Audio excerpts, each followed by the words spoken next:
Mi nombre es Esteban Marín Cardona y hoy hablaré sobre las lenguas indígenas en Colombia. Primero, haré un breve recorrido sobre su historia y luego hablaré sobre la clasificación que tienen hoy en día todas las familias lingüísticas en el mapa colombiano. Al momento de darse el descubrimiento de América, existe un gran conflicto cultural entre la cultura europea y la cultura en estos momentos recién descubierta americana. Para una sociedad que solo conocía 77 lenguas, se encuentran en esos momentos con diversos grupos de personas que contenían diversas cantidades de idiomas. En el momento en que la conquista llega a Colombia, este problema se diversifica aún más, ya que debido al posicionamiento geográfico que tenía lo que llamamos hoy en día Colombia, en esos momentos se da el ambiente perfecto para que se cree una gran diversidad lingüística, ya que si bien los españoles ya conocían al imperio azteca y al imperio inca, se encuentran en estos momentos con un territorio que no es ni inca ni azteca, sino que tiene una aún mayor cantidad de lenguas distintas. Esta gran diversidad que entonces existía en este territorio crea algo que se llama barrera lingüística, lo cual impide que los misioneros, los intérpretes que viajaban en esas expediciones pudieran hacer bien su trabajo y entender lo que querían decir las personas que habitaban en este nuevo territorio, teniendo así que recurrir al lenguaje de señas. Entre todos estos misioneros que viajaban en estas expediciones, Américo Vespucio fue el primero en pensarse, bueno, hay muchos idiomas, ¿cómo los vamos a unificar? ¿Cómo vamos a crear una manera de comprenderlos todos? Para el caso del territorio colombiano, que en ese momento ya se conocía como el Reino de la Nueva Granada, Jiménez de Quesada es el encargado de pensarse cómo vamos a unificar lingüísticamente todo este país. Pero para el caso del territorio que hoy conocemos como Colombia, es el doctrinero franciscano Fray Esteban de Ascenso el primero en realizar una clasificación lingüística en Popayán y Santa Marta. Es Sebastián de Belalcázar, después de hacer un recorrido desde Cusco, Perú, hasta Pasto, Colombia, quien propone que Colombia pertenece a la familia lingüística quechua del Imperio Inca. Cuando se logra la unificación lingüística de toda América, se dividen en dos grandes familias, las cuales son el modelo quechua, que comprende todo el Imperio Inca, y el modelo náhuatl, que comprende todo el Imperio Mexicano, conocido como azteca. En 1550, en el territorio que conocemos como la Nueva Granada, se hace orden real empezar a enseñar la lengua española en todos los lugares. Y en 1570, la lengua general se convierte en la lengua española para el territorio de la Nueva Granada. En estos momentos, en Colombia, que en estos momentos se conocía como la Nueva Granada, se divide en 4 familias lingüísticas, las cuales son la chibcha, la quechua, la siona y la sáliva. Luego de todo esto, en el siglo XVII llegamos a una época que es conocida como el siglo de oro para las lenguas indígenas. En este punto nos encontramos con una preparación académica que se da en todo Colombia para que todas las lenguas indígenas que conocían en este territorio fueran enseñadas y perfeccionadas por diferentes tipos de personas, para que así se organizaran mucho más dentro de todo Colombia. Hay un ordenamiento lingüístico que se da por la Real Audiencia. Llega hasta tal punto que el muisca llega a ser enseñado en Santander de Bogotá. Pero en 1645 se da el primer intento de cancelar esta cátedra existente en Santa Fe de Bogotá. Y después de muchas luchas, a principios del siglo XVIII es finalmente cancelada. La unidad lingüística de todo Colombia se convierte en el castellano.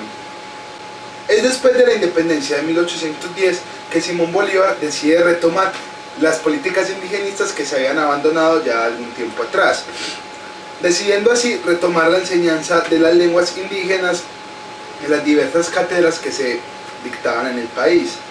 Pero debido a la disputa que se daba por el poder entre el Partido Liberal y Conservador, se instauran también otras 2 enseñanzas de lengua en las cátedras, que son el latín y el francés. Debido a esto, en 1829 Simón Bolívar decide que no es conveniente seguir enseñando la lengua indígena en las cátedras. Sin embargo, pese a este olvido que se había dado de la lengua indígena durante este siglo, a mediados del mismo se hacen los primeros estudios serios de lingüísticos de las lenguas coloniales. Finalmente, llegado al siglo XX, se crea una nueva política de cultura colombiana, la cual busca encontrar todo ese bagaje indígena que había sido abandonado durante la historia colombiana y así crear una cultura que fuera distinguida como autóctona de Colombia. En 1940 se crea el Instituto Etnológico Nacional, que comprende las regiones de Antioquia, Cauca y Valle. Luego de esto, en los años 60 se dan los primeros movimientos indigenistas. Se da educación en lengua materna, tanto así como en nacional. Y en 1983 se crea el Comité Nacional de Lingüística Aborigen. En 1988 se crea el primer Atlas colombiano, el cual comprende todas las lenguas indígenas que se encuentran en todo nuestro territorio, divididas por familias y territorios políticos. Y finalmente, en 1991 se da un verdadero reconocimiento en la Constitución Política de la diversidad, tanto cultural como lingüística, que tiene nuestro país.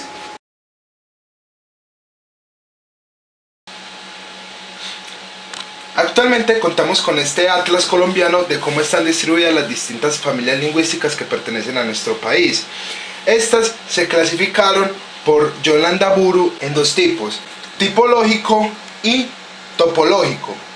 La forma tipológica se da por el estudio a nivel fonológico y morfológico, y el nivel tipológico se da por la distribución que tienen estas en el territorio colombiano.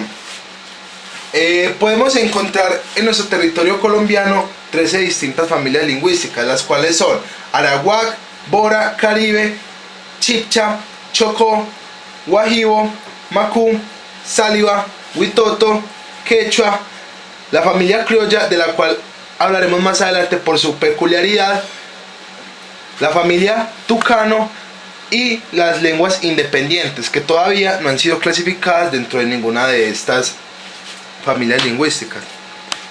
Dentro de estas diversas familias, a nivel topológico, podemos encontrar distintas estirpes de proyección continental, regional y local.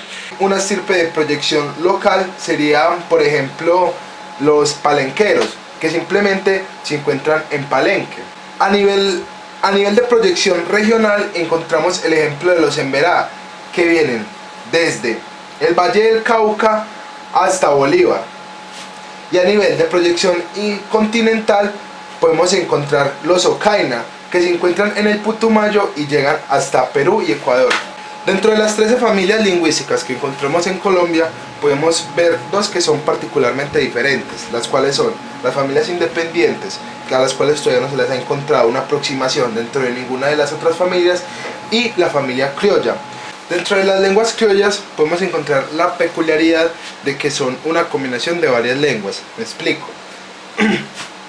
En Palenque, las primeras comunidades que se acentúan son comunidades de cimarrones, negros que se habían escapado de sus amos, y estos, al ver la necesidad, cuando estaban siendo esclavos, de poder encontrar una comunicación entre ellos, empiezan a originar lenguas arcaicas que son denominadas lenguas pidgin, las cuales son intentos de hacer una combinación de sus lenguas para así poderse entender entre ellos. Esto evoluciona durante el tiempo y así se terminan creando las lenguas de Palenque y de San Andrés, las cuales son totalmente diferentes, pero se crean de la misma manera. Hablemos ahora un poco del contexto actual de las lenguas indígenas en Colombia.